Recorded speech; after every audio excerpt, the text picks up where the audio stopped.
Welcome to Founders of Nations, Episode 3, Afghanistan. I switched the music around this week to something I prefer, and will probably use that going forward. Last week we saw the founding of Andorra, a tiny country, by a giant of Europe, Charlemagne. This week we'll take a look at the country that has been a perpetual reminder to empires that they are mortal, and one of the men who took part in this and helped set up what we know of today as Afghanistan. Afghanistan is a landlocked country that sits at the intersection of some big sections of Asia. South Asia and India are to the southeast, Iran is to the west, and China is to the east. Central Asia, meanwhile, is to the north, with Turkic cultures and the Mongols. It is filled with many different tribes who entered the land over successive invasions. They often integrated, but because of the large number of mountains and remote areas, it was also easy for pockets of people to never integrate, and so we get a large number of people groups that are very distinct from their neighbors. That's been going on for probably 1,000 years at least. A short list of the major tribes in Afghanistan includes the Pashtuns, who are the largest population-wise, followed by the Tajiks, Hazaras, Uzbeks, Turkmen, and Amaiks. No idea how to say that last one. These tribes can be further divided into many different types and places in Afghanistan. But we're not going to get into all that today. That would take a whole 30-minute section by itself. This tribal nature is one of the defining features of Afghanistan, and it makes figuring out the founding father pretty difficult whenever you talk to different Afghanis.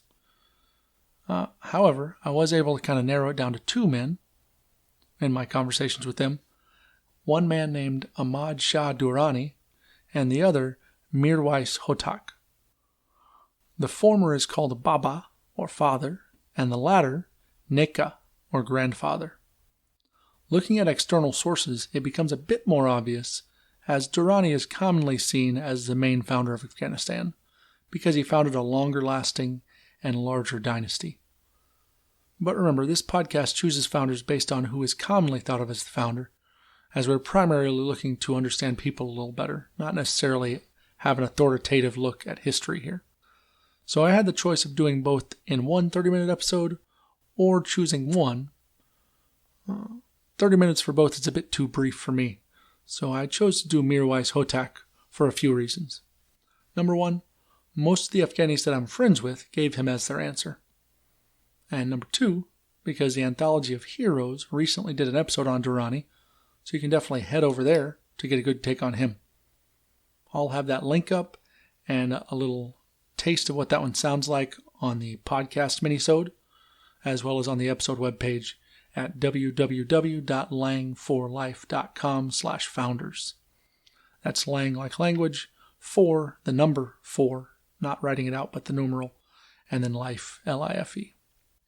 Now, I said I would be doing Mirwais, but after looking at further research about him, I found that his mother, who is also a big part of his story, obviously, is referred to as grandmother of the Afghans. So we will be including a good chunk on her as well. So anyways, off we go into some background information. Around the 13th century, Mongol invasions hit Afghanistan, and they were under Mongol rule until the mid-14th century when Tamerlane, however you want to call him, took over. Now you can find some pretty sweet podcasts on both of these empires. The Timurids lasted until the early 16th century, when the rise of the gunpowder empires forced them to collapse.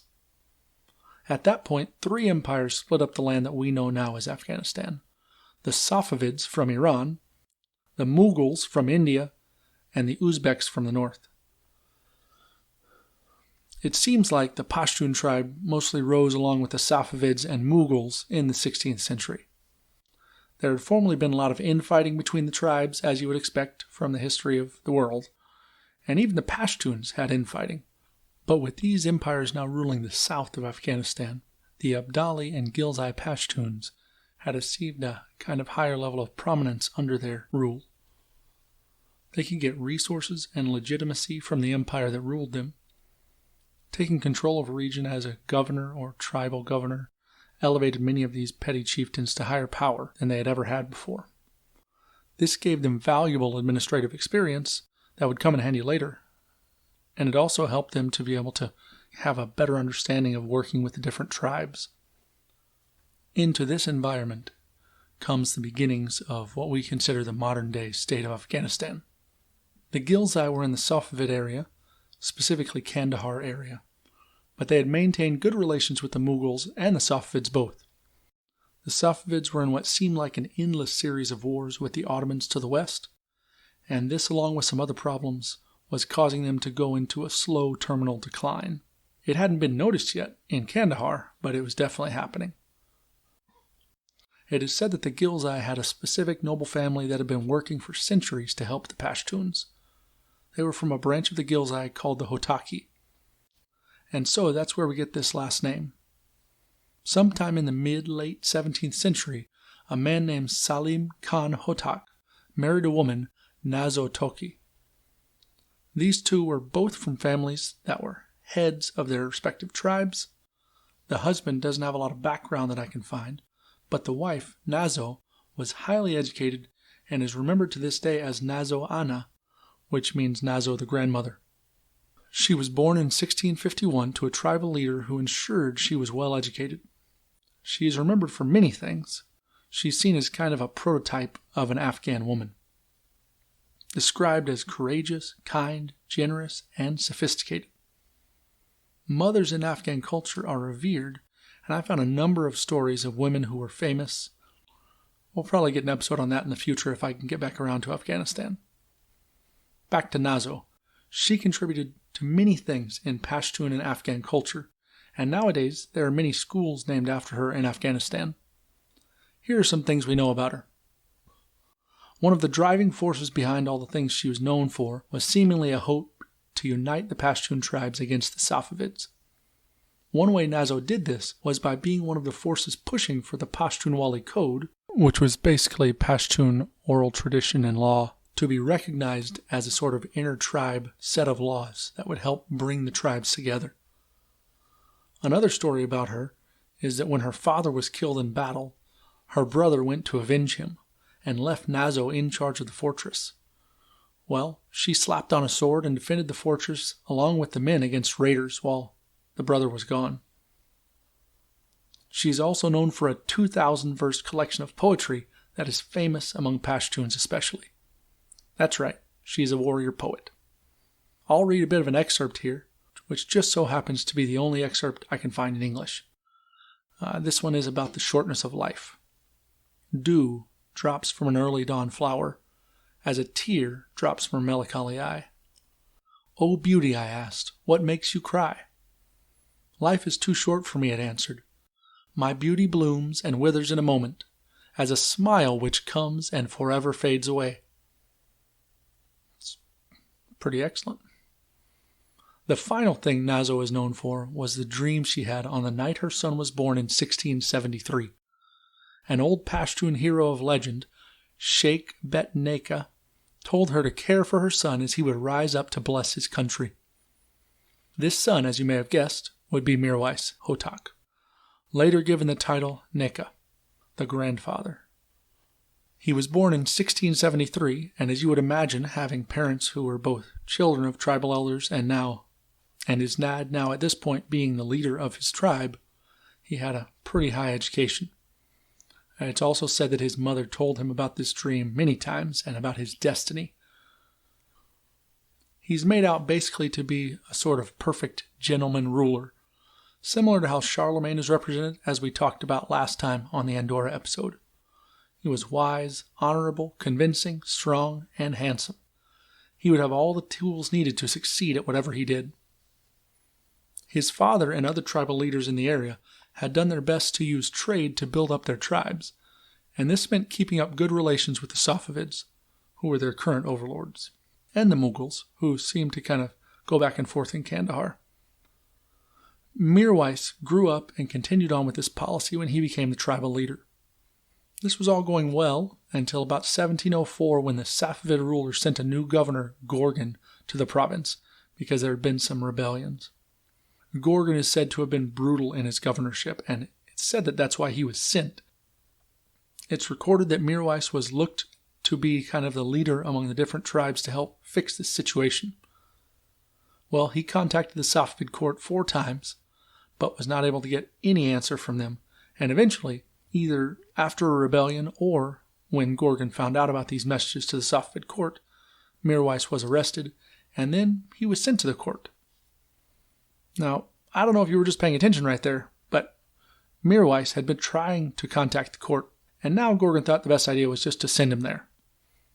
Well, this is where I would usually put in my clip of the week, because it takes me back to a skit where a comedian said his wife sent him to his room, which was where he wanted to be in the first place. But since that comedian has ended up doing some terrible things and is now in prison, I will not sully Mirwais' episode with that. Suffice to say, Mirwais was probably very excited to be sent to the Safavid court. So in his early 30s, Mirwais found himself at the court of the Safavid Shah, which is what they would call their king. Mirwais quickly set about winning the Shah and his court over to his side.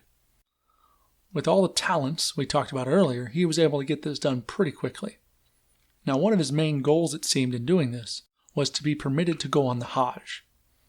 Well, that's one of the pillars of Islam that every Muslim should do in their life, going on a trip to Mecca to worship there.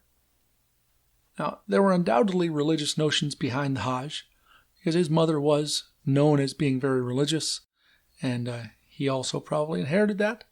But the political motives, I'm sure, had something to do with it.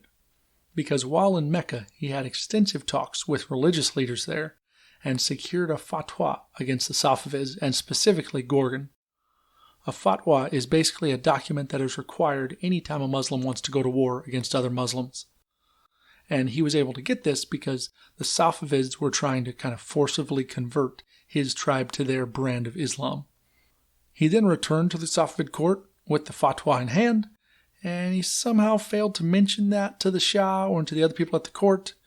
And soon after, in 1708, he was actually able to convince them to send him back into Afghanistan and to be kind of an overseer for Gorgon, because I guess he had convinced them that he was so good and that Gorgon was so dangerous to trying to make a rebellion of Afghanistan just by his brutality.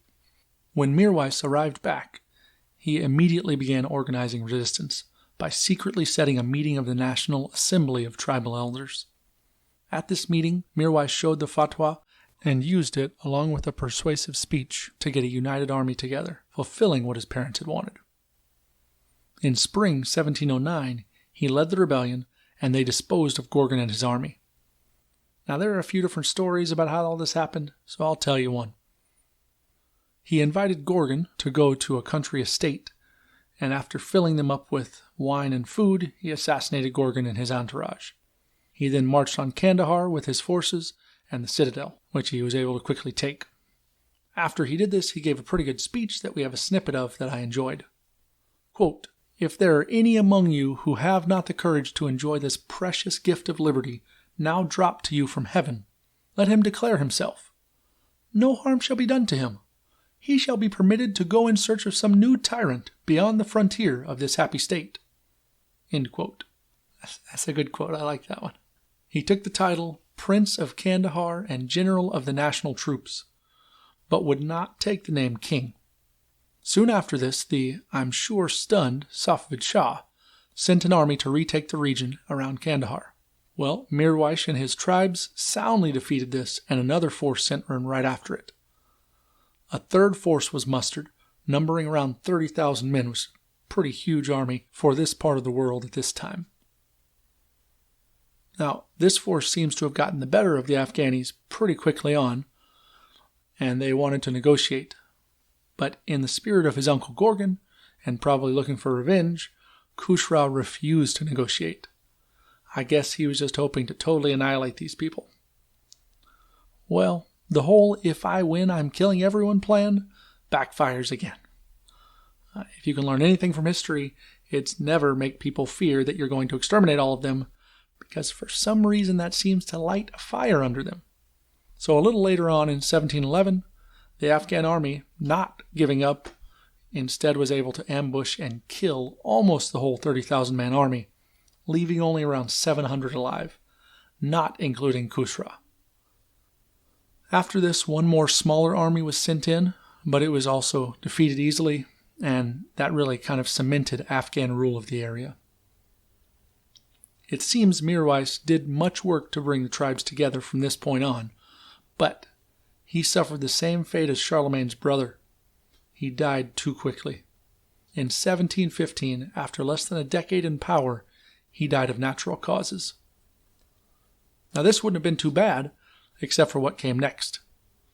His brother, Abdul Aziz, who took the reins after Mirwais' death, wanted to make a treaty with the Safavids, but was promptly assassinated by the tribes. Or maybe Mirwais' son, Mahmud. We aren't really certain. Probably it was them working together.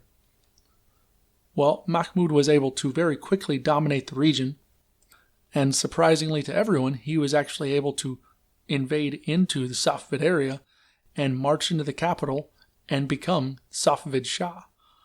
This is how much the Safavids had been suffering from these wars and all the internal troubles they'd been going on, that they'd kind of just become a paper tiger at this point. And Mahmud figured that out and was able to just take over Safavid land, basically. So he became the ruler of the Safavid Empire.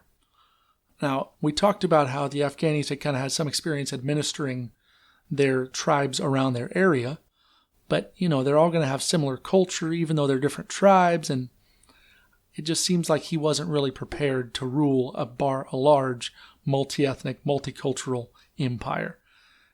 And it's likely that, along with the same problems that the Safavid rulers were already having, caused this to just be a terrible situation.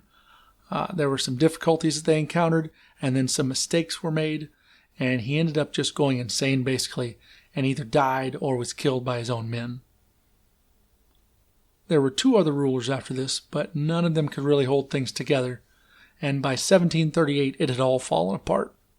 So what was the legacy of this woman Nazo and her son Mirwais? A short-lived kingdom? No. It was the uniting of the tribes. It was a few decades of free reign for those tribes, and also his son's knockout punch at the Safavids. These things were instrumental in tilling the ground for the soon coming and final empire of Afghanistan. So, were they the founders? Well, depending on who you talk to. But are they Ana and Neka, grand founders? Nobody would disagree.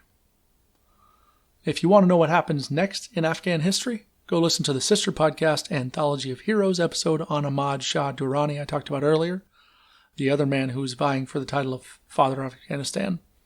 It's not going to take very long for him to come to power, less than 50 years, and he would really unite the tribes and have a long-lasting empire there. Also, don't forget to listen to the podcast Intros minisode if you want to find some more information on Afghanistan or these other people. I'm not going to have a whole lot of podcast information on that because I cannot find any podcasts, basically, on that, but I will have some articles and some books that I'll talk about there. Next time we'll learn about another country in the A's. Until then, I'll be doing a bit of an after show with thoughts about some other interesting things that we can learn about Afghanistan and what I learned from Mirwais and his mother. So if you want to stick around for those, great. If not, join us on the Founders of Nations Facebook group or on Twitter @FoundersNations, or just go to the webpage, and I will see you on country number 4 next time.